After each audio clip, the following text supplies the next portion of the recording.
Hello, so I've been meaning to film this for quite a while now, but keep forgetting. But I thought it would be fun to do a how much I read during my trip sort of video. So we're already quite a few days into it, like we've left Tokyo, we're now in Kyoto, so it's been quite a few days, but I have managed to finish one book and I've got two more that I'm hoping to get through.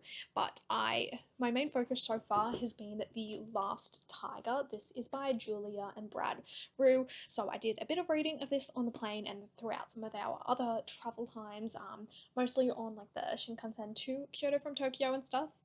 But I will play all of that and then we can get into my thoughts on that book and talk about everything I thought about it. But the other two books I brought with me, the first one is Piñata. This is by Leopoldo Gout. This is a horror possession book, just in case I felt like something creepy for Halloween.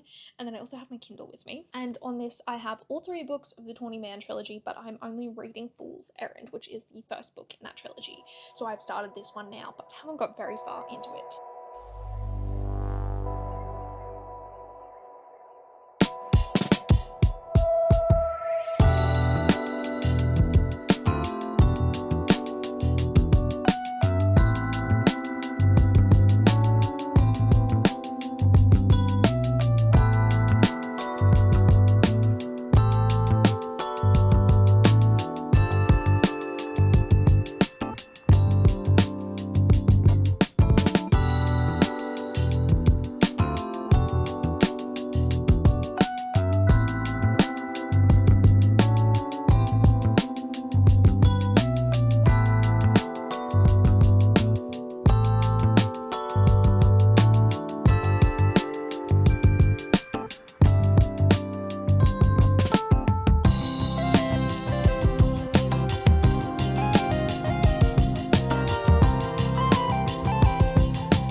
So, like I said before, I ended up finishing reading The Last Tiger by Julia and Brad Riew. This is a like YA fantasy reimagining and like inspired by the author's grandparents' story, how they met during the Japanese occupation of Korea, and their kind of story throughout that. This is obviously very fantasized, though. In this world, we follow two different teenagers. We've got one who is the daughter of a Youngban family, which is a very wealthy family that's kind of sided with the Japanese, and then the other one is the family or a boy that works as a servant and a cleaner in her house. And they kind of cross paths at this tiger slaying ceremony where they kill the tigers in front of everyone, and we follow them as their paths collide and they make an agreement together. She helps tutor him so he can pass an exam and join this really prestigious academy. In return, he has to help her learn how to escape and get out and do stuff on her own. So they pair up, and all of that happens. We've got different kinds of magic in this, like Dragon Key, where these powers are bestowed upon people by these dragon spirits. And it's really interesting and very heavy at the same time, given obviously the subject matter of it, but I really had a good time with this. I think this is a solid like 3.5 stars. The only reason I can't really rate it higher than that is that I wasn't like head over heels in love with it, and I did feel like the last kind of third kind of dropped off a bit and then picked up again at the end. I kind of just wish we'd got a little bit more at the end from it. But this is still a really great book and something I highly recommend if you are wanting to learn a bit more about some form of Korean history. Maybe if you watch K-pop Demon Hunters and that was your introduction to some of the stuff, because that had a lot of tiger symbolism in it. This will give you a bit more information, but obviously it is heavily fantasized, but it's based in reality. So I did really enjoy this one. I've also read the first chapter and a half of The Fool's Errand. Not really many thoughts on it yet. I'm just happy to be back with Fitz and to be back in the Six Duchy, so I'm excited to see where this goes. But I'm hoping to do a bit more reading. I've been trying to take it with me when we have longer train rides and stuff, but I kind of forget and I don't like carrying around with me all the time. But that is currently where I'm up to.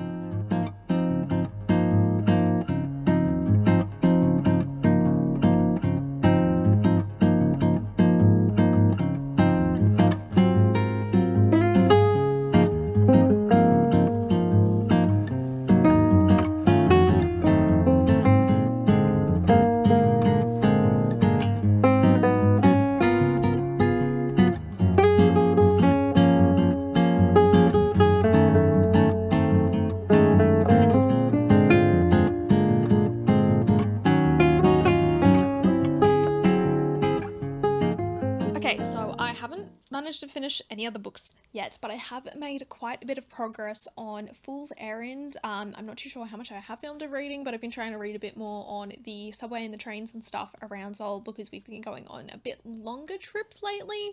But I'm going to try and read a decent amount on the plane home. We'll see how we go though, but I've got 2 plane rides and a lot of time at the airport to kill, so I'm hoping we can get through it. But it says I'm 11% of the way through this, but the one I have on my Kindle is like a bind up of all 3 books in the trilogy, so I'm actually like 30-something% of the way through, I believe. But I am currently on chapter 12, which is page 238, and I'm really enjoying this. It's so nice just being back with Fitz and the Fool and having them together again and having their like dynamic. It's just so, I just love it so much, and I'm so excited to see where this goes because it did take like probably almost 200 pages for things to kind of actually start happening in true Robin Hobb fashion. It was just kind of like setting up, which it really didn't feel like it was that long. I think it's because I've been reading it slow that the pacing has kind of been working out a lot more with me, and I didn't feel like it was dragging on, but I think some people in my book club did have similar feels. But I'm just really intrigued to see where it goes because it is Fitz who is now trying to find Prince Dutiful, who is the Farseer heir, and I'm really intrigued to see what happens with him, and a bit nervous because of the stuff that is happening with the witted people and people with the wit or the old blood, whichever they want to be, you know, and about the unrest there. So I am a bit nervous about what's going to happen and what Fitz will encounter, but I'm really intrigued to see where it goes. I also have ended up picking up 2 books in Korea, so I'll go through those quickly. The first one is Human Acts by Kang. This is, I believe, her first novel, maybe not, but it's definitely one of her older works, and she recently won the Nobel Prize for Literature, and this is one of the books that I've been wanting to get forever but was really struggling to find. It's now been like reprinted a lot and has a new edition, which I'll put the cover on the screen, but I kind of preferred this one. There's also one that's a bullet that looks really cool, but this is the one that I really wanted. But I don't remember exactly what this is about. My sister has read it and really loved it and recommended it, and I know it has a lot to do with a violent uprising and a lot of just violence that happens and the denial of a massacre and the suppression as well that the government does. So I'm really intrigued to read this. It's meant to be quite controversial as well, so I'm hoping to try and get to this soon. If I can, I would like to try and start it on the plane back because I think that'd be a good time. It's a pretty short book, so I feel like I should definitely be able to finish it before the end of the month. But yeah, I'm really intrigued by this one and I'm really excited to actually get to it. The next book I bought is still in its plastic, so I don't know how well you can see it with the lighting. Oh yeah, that works. But this is Crying in Mart. This is by Michelle Zauner. She is Japanese Breakfast, the like singer band. I don't know what you would call it, but this is her memoir. This is something I've been wanting forever. I saw it got hyped up a lot on Book Talk when it did release, but it was quite difficult to track down in Australia, and then I ended up finding this for a really decent price. Like I think it was $15, which is pretty cheap for a paperback coming from Australia, so I'm very excited to pick this up and read it. It's basically about her relationship with her mother as well as Korean identity after she goes home to care for her mother, who's in the final stages of her battle with cancer, and it's looking at grief and her growing up and everything like that. So I'm very intrigued by this one, and I've heard it's quite emotional, so I will hopefully get to it soon. But those are the 2 books I have bought. I also ended up getting some in Japan, but they're in the bottom of my suitcase, so I might have to get them out once we're back and I'll show you then. But one is a volume of a manga, I guess, that's in both English and Japanese. I have the first 2 volumes and I never found the third one, and I found the third one this time. So I got that, and then I also got an art book, which I'll show you guys all later. I'm also going to try and pick up a copy of Shonen Jump at the airport because we have a layover in Tokyo, so I'm going to try and look for that there and see if I can get it. But yeah, I'm going to go and try and read a lot more of Fool's Errand as we have a chill afternoon before we go out and do more stuff.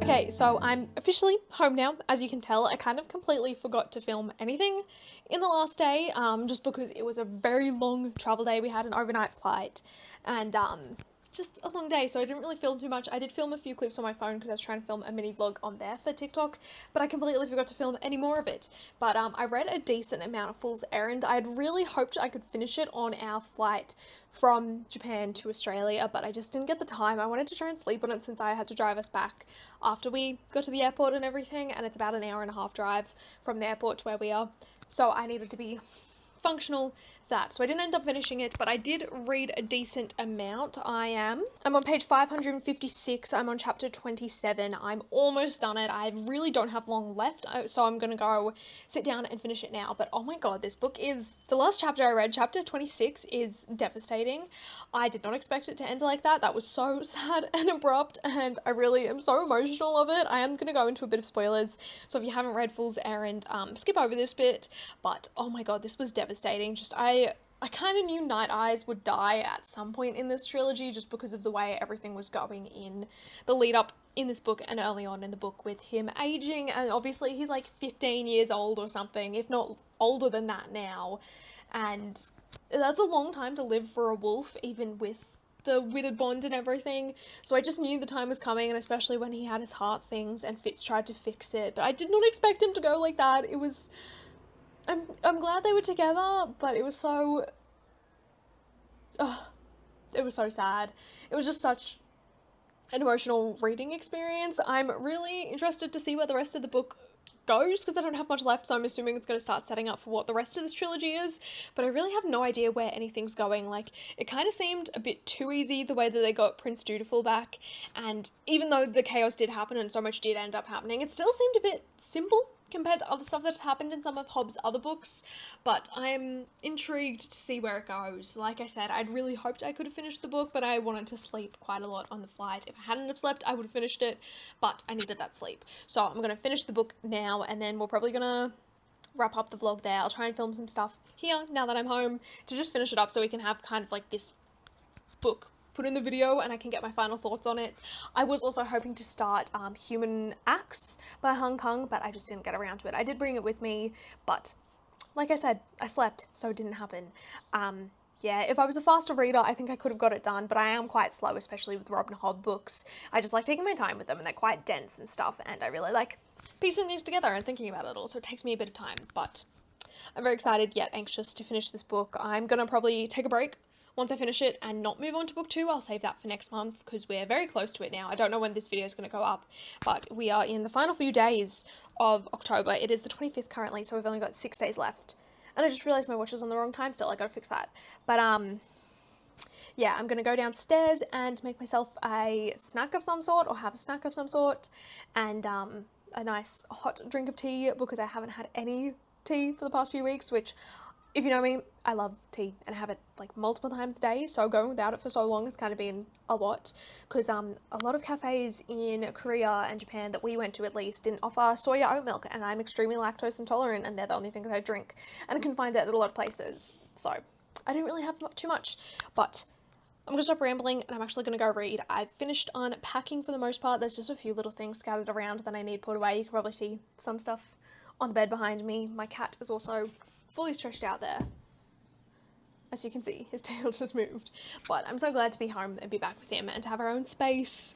And I put all the books away that I got. I might actually go down and show you more of them later when we wrap this up, because I did speak about 2 other books I got earlier, but I didn't actually get to show them. One was a manga volume that's in English and Japanese that I had the first 2 volumes of, but not volume 3. The other is an art book. And then I also ended up picking up a edition of the Weekly Jump, like the Shonen Jump weekly magazine, because I wanted a copy and I was holding off until we got to the airport.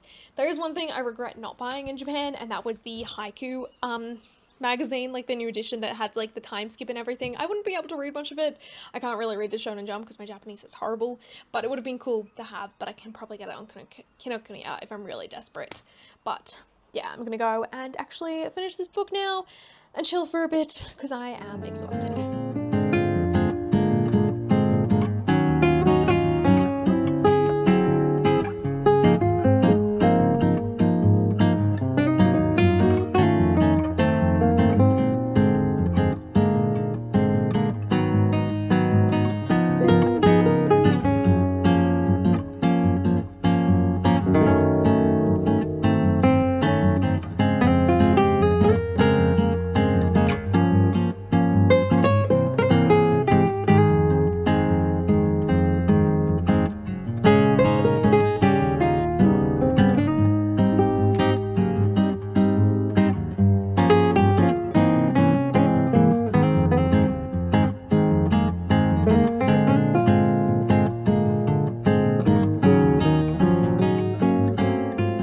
So I've officially finished Fool's Errand, and this was so good, so sad. I'm still so devastated. I was a bit worried when I was looking at the cover, because all of these covers have little hidden details on them that relate to the book in their own way. And I was very worried when I saw what was happening on the cover, and this was just so good, so devastating. I'm so intrigued to see where the next book goes and to see the journey that Fitz goes on. He has a lot of stuff to work through. He's got a lot of trauma that he went through in the previous trilogy that he never really dealt with and kind of just hid away and hid behind with his wit bond and his bond to Night Eyes. And now he has to actually learn to deal with that stuff. So I'm intrigued to see how he goes and how like the Fool plays a big role and Dutiful as well. And I can't wait to see where everything goes in this. Like I said earlier though, I am going to be taking a break and not moving on to the second book just yet, because it is a few days until November still. So I'm going to try and read something else in the meantime. So then I'll move on to the second book, The Golden Fool, in November. I still need to get a copy of the third book, but again, I do have it on my Kindle, so I'm going to switch between which one I read. The only reason I really got it on my e-reader was because I didn't want to take so many physical books with me to Japan and Korea, just because they take up a lot of space, and I didn't even end up reading all the books I got. I brought with me and I bought more, but yeah. So we're going to be moving on to this one very shortly. I just know this trilogy is going to be so good, but so emotionally devastating, and it just looks really interesting. Like on this cover, we have got a very pretty bird. I don't know what kind of bird that is, but it's cool. And then we've also got 3 different dragons in the G, which is cool. We've got a red one, a green one, and a blue one, which I wonder if they are the ones from Ship of Magic, because this surprisingly had a bit of overlap. Like I knew obviously there would be overlap with Ship of Magic, but it was really cool going back to the Others Island, which I thought was interesting and I really didn't expect, and I really hope we do get more in this book of it. I feel like we will, especially with some of the things Fitz discovered and some of the things that happened. But that is enough of my thoughts on these books. We will talk about this one more in another video, because I will do a reading vlog of my thoughts and feelings on this one. But earlier I spoke about the books that I bought while I was away, so I thought we'd do a haul and talk through them. I have kind of briefly spoken about 2 of them, so I'm not going to go into too much detail, but we'll start with those. So in Korea, I picked up 2 books. I got Human Axe by Kang. I was deciding between this and a different edition, but I decided to pick up this one. It's already a bit beat up because I did put it in my bag, like my carry-on bag, but I didn't end up reading it. I'm going to try and get to this one really soon, I think. And this cover is just really beautiful. Then I also obviously got Crying in H Mart. I finally took it out of the plastic. I wanted to try and protect it a bit more while it's banging around in my suitcase, but I'm intrigued to read this one. Then as for what I got in Japan, I got a manga volume. So I got Your Name volume 3. I actually have volume 1 and 2. I really love this movie and it's really devastating, and I read 1 and 2 ages ago. This is in both Japanese and English. Yeah, so you can see there's like it's like a parallel text one, so you can see there's English and Japanese like on the sides here of the text. So theoretically, I wanted to learn Japanese more and get better at it, so I could read this, but so far I've only read them in English. But I'll probably be reading volume 1 and 2 again soon, and then moving on to 3 because I haven't read this one yet. And then I picked up the art book for the Apothecary Diaries. I have to be very careful looking through this. I was skimming through it and noticed I don't recognize some of the characters, and I doubt there'll be much spoilery stuff in it, but I do want to be careful. But this is just beautiful. It also came with a sticker, which I'll see if I can show you because it's in my phone case. But I'm just glad to have a copy of this. I love the Apothecary Diaries, so I'm happy to add this to my collection. I also got some Apothecary Diaries stuff as well, so you will see that in a separate video because I'm going to do like a dedicated haul to the stuff I got in Japan, but I'll grab my phone so I can show you the sticker. But you can kind of see it here without the reflection, but we've got a sticker of her there in my phone case. I just thought it was cute, and you can see my star confetti and one of my cat's whiskers. But yeah, I put it in there because I thought it was just cute to have, and I love Meow Meow. So yeah, we'll go, like I said, we'll go through more of the Apothecary Diaries stuff I got in a separate video. And then lastly, the final book I got was a magazine, and that is Weekly Jump. This isn't actually the one for the week that I was in Japan, but as I said earlier, I wanted to pick this up at the airport so I didn't have to carry it around with me throughout Korea. That is it for this unsuccessful reading vlog. I don't know whether I would call this successful or not, or how to gauge it, because it was so difficult to read while traveling. Like, theoretically, I could have read a lot more, but I was just really lazy at bringing my Kindle around with me to read Fool's Errand. Like, I could have easily finished it a while ago if I'd actually dedicated time, but I also kind of wanted to use the traveling time to not pressure myself into reading and to kind of like use it as a time to reset that kind of stuff. So I think it worked well in that sense, and I am still glad that I did manage to finish 2 books while I was away, even if one is one I read a majority of on the way there and like beforehand. But yeah, it was just a really good time, and I really did enjoy the books that I read. But that is it for this week's video. Make sure you like, comment, and subscribe, and stick around for a new video next time, and I will see you guys all later. Bye-bye.